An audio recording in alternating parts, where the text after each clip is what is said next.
Dr. Anastasia Santi Deliana, kelahiran Klaten, 10 Agustus 1981, merupakan pustakawan di Institut Teknologi dan Bisnis Kalbis, Jakarta. Saat ini, ia aktif sebagai pengurus pusat FPPTI dan anggota IPI. Ia berhasil memperoleh juara 3 pustakawan berprestasi terbaik tingkat Provinsi DKI Jakarta tahun 2020 dan peringkat 2 pustakawan berprestasi tingkat LL Dikti 3 pada tahun 2018.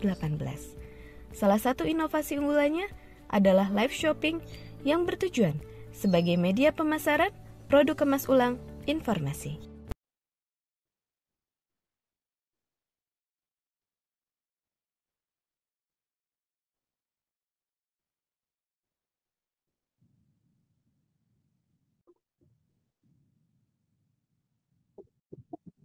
Cip, ya, baik.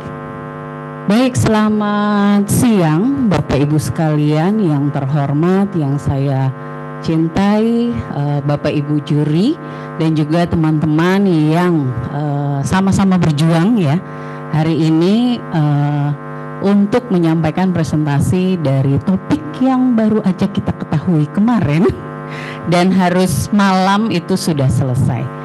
Jadi mudah-mudahan memang presentasi yang akan saya berikan hari ini memang sesuai ekspektasi dari Bapak Ibu juri sekalian.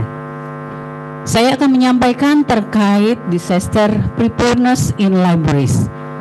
Jadi kesiapsiagaan terhadap bencana yang ternyata memang di Indonesia banyak sekali terjadi. Ada beberapa bencana yang memang di Indonesia itu hanya bencananya itu aja gitu. Jadi tidak hanya di Jakarta tapi juga di beberapa daerah yang memang harusnya memiliki disaster plan untuk kesiapan dari perpustakaan maupun dari pustakawan dan masyarakat di sekitarnya. Oh ya, saya perkenalkan terlebih dahulu, nama saya Santi Deliana. Nama depan itu memang jarang dipergunakan untuk di dunia pendidikan karena nama depannya nggak masuk di akte. Itu saja. Jadi biasanya memang kalau misalnya, tapi yang nama depan itu selalu muncul di KTP. Jadi mau nggak mau kalau daftar apa-apa harus sesuai semuanya. Saya dari Kalbis Institute di Jakarta. Jadi Bapak Ibu sekalian yang dari daerah, jika mau mampir ke kampus saya persilakan, ada di daerah Pulau Mas. Yang ingin saya tawarkan itu ada 4 poin. Jadi ada perencanaan bencana, ada kesiapsiagaan dan bagaimana meresponnya, dan kalau bencana itu sudah terjadi bagaimana pemulihannya. Karena waktu terjadi gempa Jogja itu keluarga kami terkena. Jadi benar-benar rumah itu rata dengan tanah. Jadi bagaimana sampai sekarang masih merinding gitu ya. Mungkin yang dari Jogja tahu juga gitu ya situasi saat itu seperti apa dan bagaimana memulihkannya supaya memang masyarakat di daerah yang terkena bencana itu bisa kembali lagi menjalankan aktivitasnya seperti sedia kala sebelum terjadinya bencana. Nah, ini berdasarkan BNP, Badan Nasional Penanggulangan Bencana, BNPB, ya, dari United Nations International Disaster Preparedness, itu menyatakan bahwa sebenarnya bencana itu ada 2 kategorisasinya. Ada yang natural gitu ya, disaster, dan ada man-made yang memang dibuat oleh manusia atau dilakukan secara tidak sengaja oleh manusia. Jadi misalnya kalau di perpustakaan Bapak Ibu sekalian itu jaringan listriknya ya, seperti yang Bapak Ibu sekalian lihat ya. Ini akhirnya saya bisa jadikan contoh gitu ya. Tadi di tempatnya Ibu Nova ya, itu rapi sekali. Nah, di sini kelihatan jelas bahwa sistem kelistrikannya itu tidak memenuhi standar penanggulangan bencana. Jadi kalau misalnya terjadi sesuatu konsleting dan lain sebagainya, apa yang kita mesti lakukan di ruangan ini? Bagaimana pustakawan juga bisa mengajarkan bahwa Bapak Ibu sekalian, kalau misalnya sedang melakukan kegiatan di tempat ini, nanti kalau ada terjadi sesuatu dengan kelistrikan, nanti larinya ke sana.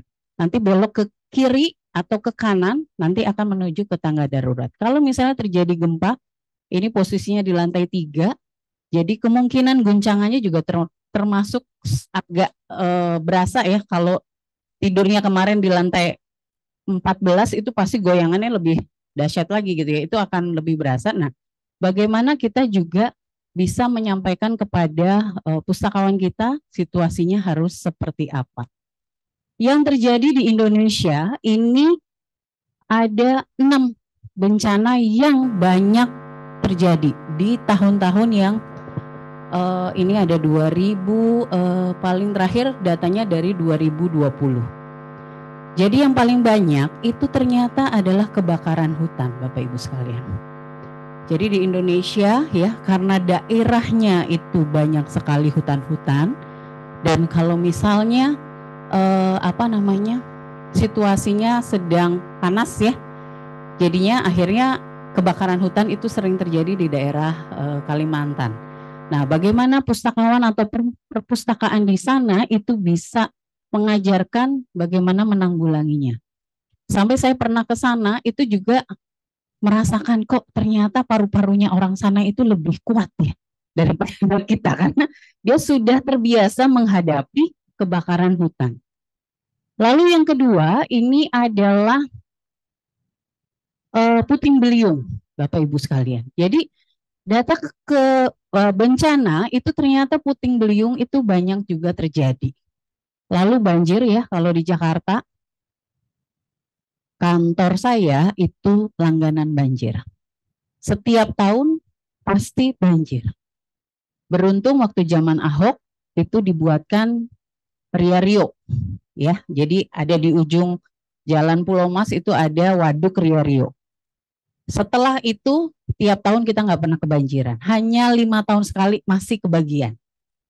Jadi tim kami itu sudah memiliki bantuan untuk kedaruratan itu ya. Jadi kita punya booth ya, itu untuk mengangkut.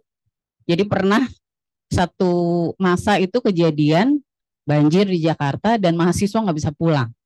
Jadi kita punya booth itu untuk nganterin sampai mahasiswa bisa pulang lah gitu. Jadi cuman beberapa tahun terakhir itu tidak pernah dipergunakan lagi karena memang sudah ada waduk Ria Rio. Hanya saja memang kita harus punya edukasinya untuk penanggulangan hal tersebut. Lalu ada tanah longsor ya Bapak Ibu, ini kejadian yang sering juga terjadi di Indonesia. Lalu ada kekeringan. Nah ini biasanya efek ya, itu masuk ke dalam kebakaran hutan. Bagaimana merencanakannya?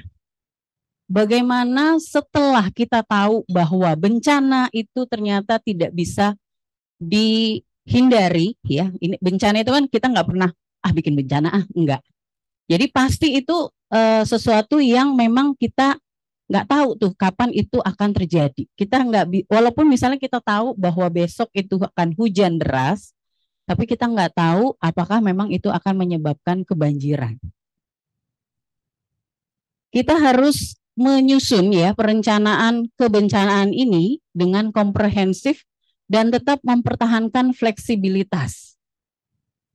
Karena bencana kita nggak tahu bagaimana selanjutnya, jadi fleksibilitas itu misalnya nih ya Bapak Ibu ditelepon, Bu Nova ini ada bencana nih gimana? Dulu saya lihat SOP-nya dulu. Susah kalau kayak gitu. Nanti hal-hal yang memang perlu langsung dilakukan itu tidak terjadi. Lalu berkoordinasi dengan pejabat kunci di lembaga terkait atau di institusi. Misalnya ada building management kalau di kantor saya. Kalau misalnya di tempat Bapak Ibu mungkin bagian sarana prasarana kali ya. Rumah tangga gitu ya.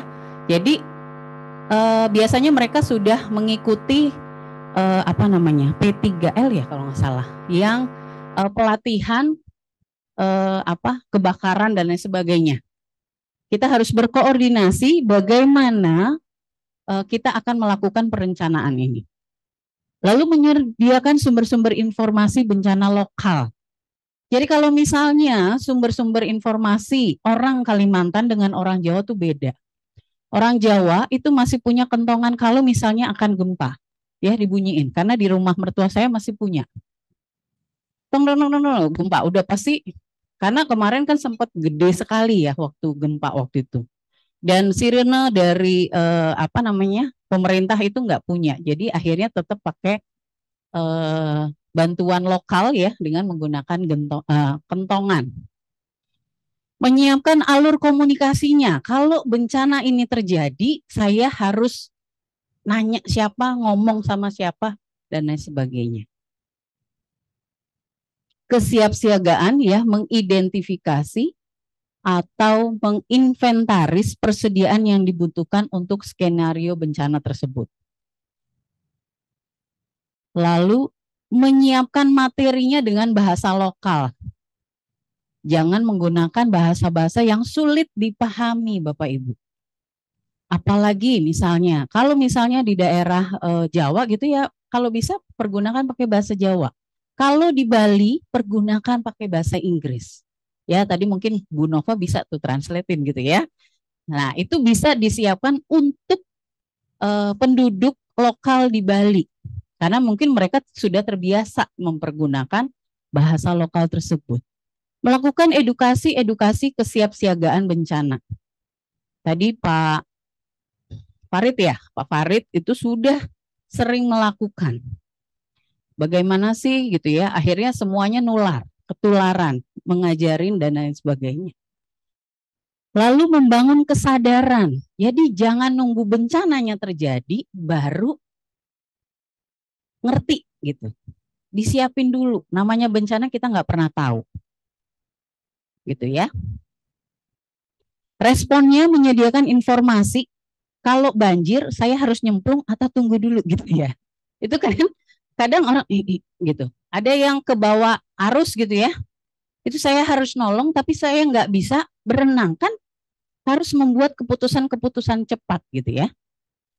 Lalu untuk lokasi rawan bencana itu kita harus share terus nomor kontak kita kepada keluarga terdekat ya. Kalau tahu-tahu sehari 2 hari hilang, itu keluarga langsung nyari. Ya. Lalu membuat pengingat. Kalau di kampus Bapak Ibu sekalian, di institusi Bapak Ibu sekalian, mungkin ada pengingat pop-up gitu ya. Setiap seminggu sekali nongol, Bapak Ibu sekalian tolong dicek kelistrikannya. Bapak Ibu sekalian boleh dipelihara bagian-bagian yang memang menghasilkan atau berpotensi untuk menimbulkan bencana dan lain sebagainya. Nah, untuk pemulihan kita harus melihat kondisi masyarakat kita atau kondisi pemustaka kita seperti apa. Bagaimana kita bisa menyampaikan atau merangkul mereka semua dengan teknik-teknik edukasi, dengan teknik-teknik mendengarkan, dan sebagainya dalam rangka memulihkan kondisi mereka kalau sudah terkena bencana. Lalu memulihkan perangkat keras dan perangkat lunak yang Bapak Ibu miliki di perpustakaan Bapak Ibu sekalian. Ini harus dipikirkan mulai dari awal gitu ya, bagaimana kalau bencana terjadi. Karena di beberapa negara yang sering mengalami bencana itu dia menyediakan template.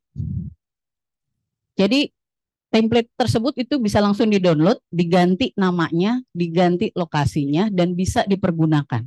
Mulai dari perencanaan sampai ke pemulihan. Jadi tinggal pakai comot. Di Indonesia belum ada. Di BNPB aja itu saya lihat template itu belum ada. Jadi mungkin Bapak Ibu sekalian sebagai pemustaka yang baik mungkin bisa menyediakan juga template karena salah satu rencana untuk penanggulangan bencana adalah preservasi ya. Ini termasuk tugas dari perpustakaan yaitu preservasi. Nah, ini adalah bagian dari itu. Terima kasih Bapak Ibu sekalian, mohon maaf kalau ada kesalahan. Saya kembalikan lagi kepada MC. Terima kasih.